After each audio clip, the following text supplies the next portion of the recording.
देखिए आज की क्लास में हम लोग गोल्डन सेक्शन सर्च मेथड की स्टडी करेंगे। ठीक है, ये मान लीजिए पूरी लेंथ ए है, इसको दो पार्ट में किया गया है, ए और बी। तो यहाँ ए क्या है, ए जो है बी से बड़ा है। ठीक है, ए वाला हिस्सा बी से बड़ा है।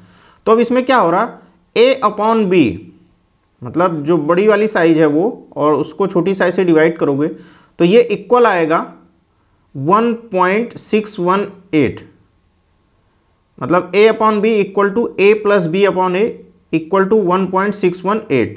तो ये आपका स्टैंडर्ड है गोल्डन सेक्शन सर्च मेथड का कि ये रेशियो इतना हमें लेना है। ठीक है, अब आगे देखिए, इसमें दो इक्वेशन हम लोग डिराइव करेंगे। ठीक है, कैसे इस मेथड से हम लोग मिनिमा निकालते हैं। तो हमें लिमिट दी रहती है, जैसे अगर इसको संख्या रेखा मान लीजिए, तो संख्या रेखा में अगर आप इधर से चलोगे, इधर से इस तरफ, तो ये वैल्यू छोटी रहेगी, ये और बड़ी और बड़ी और बड़ी, समझ गए। तो वही एज्यूम कर लीजिए। तो अब इसमें है जो हमने एक नंबर चूज किया x2 और एक नंबर लिया x1। तो हमें नंबर इस हिसाब से चूज करना है कि ये डिस्टेंस यहाँ से यहाँ तक और यहाँ से यहाँ तक डिस्टेंस सेम हो, मतलब इस प्रॉपर्टी का यूज करना है, इस कॉन्सेप्शन को हमें अप्लाई करना है इस रूल में। तो x1 माइनस, ये तो संख्या रेखा पे रिप्रेजेंट किया गया है, तो इसकी वैल्यू, इस लेंथ की वैल्यू क्या होगी, x1 minus L equal to हो गया, संख्या रेखा पे r है और ये x2 है इसकी वैल्यू, तो r माइनस x2, ये बड़ा है ये छोटा है, इधर में ये बड़ा है ये छोटा है। तो डिस्टेंस निकाल लीजिए, तो वो डिस्टेंस दोनों सेम होने चाहिए, तो यहाँ से डिस्टेंस आ गया। अब इसको और सिंप्लीफाई कर लीजिए तो ये आएगा। तो ये इक्वेशन हमें याद रखनी है, जब हम इस पर न्यूमेरिकल लगाएंगे तो इस इक्वेशन का यूज करेंगे। मतलब समझ में आ गया। जैसे मान लीजिए L और R के बीच में हमने दो नंबर चूज किया, x1 और x2। वो नंबर ऐसे होने चाहिए कि x2 minus L equal to R minus x2। समझ में आ गया। मतलब ये डिस्टेंस और ये डिस्टेंस हमें सेम रखना है।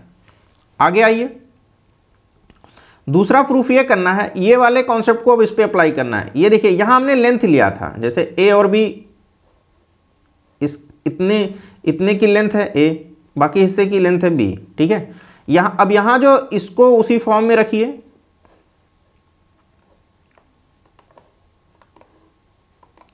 इस पूरे चीज को उसी फॉर्म में रखिए। अब ये समझिए नंबर सिस्टम पे दिया हुआ है, तो आपको इस फॉर्म में रखना है। कैसे रखा जाएगा, ए की वैल्यू क्या होगी, हमने अब यहाँ मान लीजिए कि हमने x2 अभी चूज किया है, x2 चूज किया है, और x1 अभी छोड़ दीजिए, x2 चूज किया है ये। तो x2 के हिसाब से ये वाली लेंथ बड़ी है, L से x2 तक ये वाली लेंथ, और बाकी ये वाली लेंथ b हो जाएगी।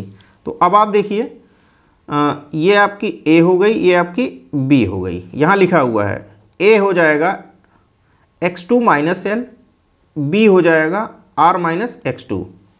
अब आगे आइए, अब हमें यह फॉर्मूला अप्लाई करना है कि a अपॉन बी होता है a plus B upon A equal to 1.618। ये हमें स्टैंडर्ड लेके चलना है। अब कैसे होगा, देखिए a की वैल्यू क्या है, x2 minus L upon b की वैल्यू है r minus x2 equal to हो जाएगा a प्लस बी। अब इसमें a प्लस बी जब करोगे तो x2 माइनस एल a हो गया और plus b r minus x2, तो ये कैंसिल आउट हो जाएगा, ये आ गया ना। तो यही लिखा है a प्लस बी आ गया r minus L upon a की वैल्यू क्या है, x2 माइनस एल। तो यही मतलब ये जो इक्वेशन लिखी हुई है, इसमें a और b की वैल्यू पुट कर देनी है। किस हिसाब से, यहाँ से a और b की वैल्यू पुट कर देनी है, और इसको सिंप्लीफाई करिए। अब ये जो ये वाला पार्ट हम लेके चल रहे हैं, इधर वाला हमें एक डेरिवेशन करना है, x2 की वैल्यू निकालनी है।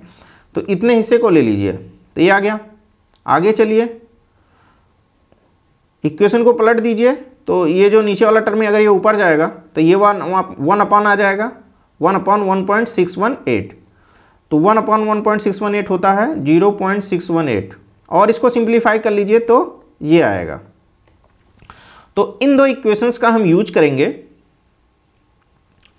गोल्डन सेक्शन सर्च मेथड के न्यूमेरिकल में, समझ गए।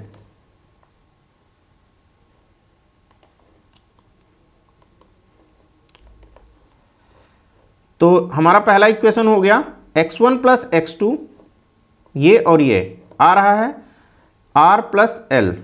ओके, दूसरा इक्वेशन हो गया x2 equal to L plus 0.618 r minus L.